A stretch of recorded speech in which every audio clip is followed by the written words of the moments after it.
하나님은 이 땅의 창조주이시오 그리고 구원자이심을 말씀하셨습니다. 그리고 하나님은 어떤 상황 가운데서도 이스라엘을 구원하시겠다 말씀하셨습니다. 그리고 이제 그 하나님의 구원이 이스라엘만이 아니라 모든 열방을 향하여 있음을 말씀하고 있는 것입니다.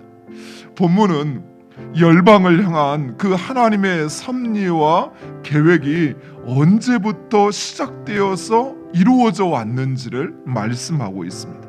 먼저 열방을 구원하시고자 하는 그 하나님의 구원 계획은 창조 때부터 시작되었다라고 말씀합니다.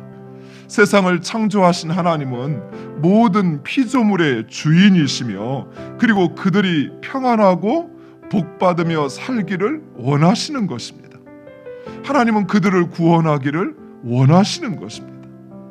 즉 하나님께서 이스라엘을 멸망시키시고 그리고 그들을 바벨론의 포로로 끌려가게 하시는 것은 단순히 이스라엘의 죄에 대한 심판만이 아니라 모든 열방을 구원하시기 위한 하나님의 그 계획을 이뤄가는 것인 것입니다. 하나님께서 이 이스라엘의 멸망과 포로 생활을 통해 복음의 씨앗을 이미 그 이방 땅에 심어 놓으신 것입니다. 이처럼 하나님께서는 우리의 실수를 통해서도 또 하나님의 그 뜻과 계획을 이루어 가시는 분이시라는 것입니다.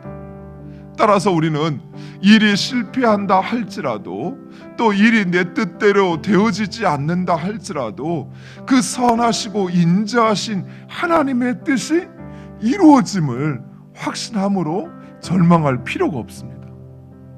내가 원하는 대로 이루어지지 않지만 그러나 하나님의 뜻이 나의 삶에 이루어지고 있는 것이.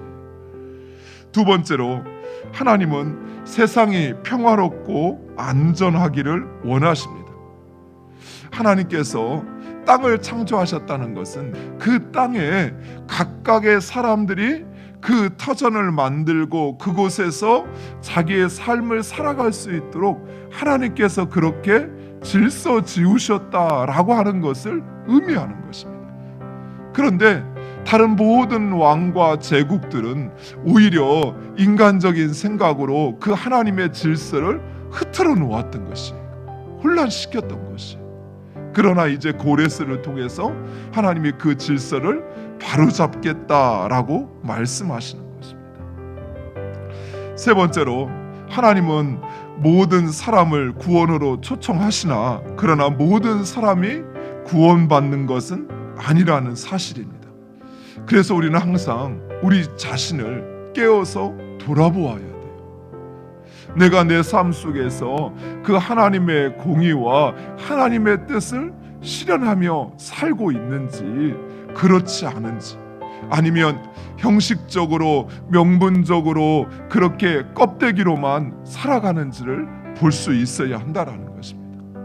마지막으로 하나님은 이 모든 일을 이스라엘을 통해서 이루시겠다라고 말씀하십니다. 지금 이스라엘은 나라를 잃고 포로된 신세입니다. 그들이 할 수 있는 것이라고는 아무것도 없어요.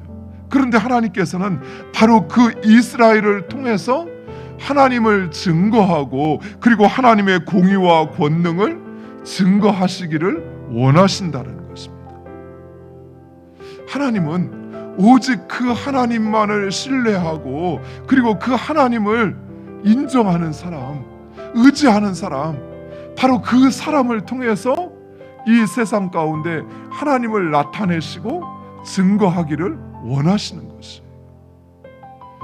우리의 삶 속에서 바로 그 하나님을 여러분의 삶을 통하여 증거하는, 우리 교회가 그 하나님을 증거하는 바로 그 교회 되기를 간절히 축원드립니다.